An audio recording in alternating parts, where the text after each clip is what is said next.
একজন মহিলা যখন প্রথম গর্ভবতী হন, প্রেগন্যান্ট হন, যখন তিনি সেই খুশির খবরটা জানতে পারেন যে তিনি প্রেগন্যান্ট, তার প্রেগন্যান্সিতে প্রথম যে স্ক্যানটা করা হয় তাকে বলা হয় ভায়াবিলিটি স্ক্যান বা ডেটিং স্ক্যান। এই স্ক্যানটি কোন সময় করা হয়? এই স্ক্যানটি মূলত করা হয় সে মায়ের এলএমপি বা লাস্ট মেনস্ট্রুয়াল পিরিয়ড, সেখান থেকে তার প্রথম দিন থেকে কাউন্ট করে 7 থেকে 10 সপ্তাহের ভেতরে এই স্ক্যানটা করা হয়। কেন করা হয় এই স্ক্যানটা? এই স্ক্যানটা মাল্টিপল পারপাস আছে, অনেকগুলি কারণ আছে এই স্ক্যানটি করার জন্য। ফার্স্ট হচ্ছে যে প্রেগন্যান্সি আছে কি নেই নির্ধারণ করা। অনেক ক্ষেত্রে এটা হতে পারে যে হয়তো পিরিয়ড বন্ধ হয়ে গেছে কিন্তু প্রেগন্যান্সি আসেনি, সুতরাং প্রেগন্যান্সি আছে কি নেই সেটা নির্ধারণ করা কিন্তু এই স্ক্যানটার একটি উদ্দেশ্য। দ্বিতীয় উদ্দেশ্য হচ্ছে প্রেগন্যান্সির লোকেশন।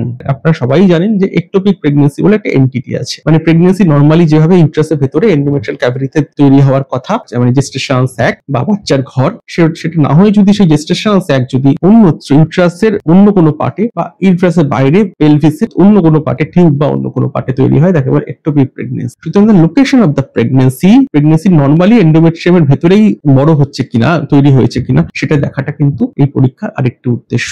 সুতরাং প্রথমে হচ্ছে প্রেগন্যান্সি আছে কিনা কনফার্ম করা, দ্বিতীয় হচ্ছে প্রেগন্যান্সির লোকেশন কনফার্ম করা, তৃতীয়ত যে প্রেগন্যান্সিটা আছে সেটা ভায়াবল কিনা, অর্থাৎ তার কোনো কমপ্লিকেশন হচ্ছে কিনা, যে ছোট্ট ভ্রূণ পেটের ভিতর ডেভেলপ করছে হৃদস্পন্দন আছে কিনা সেটা দেখাটা এই পরীক্ষার তৃতীয় উদ্দেশ্য। এই জন্য একে বলা হয় ভায়াবিলিটি স্ক্যান।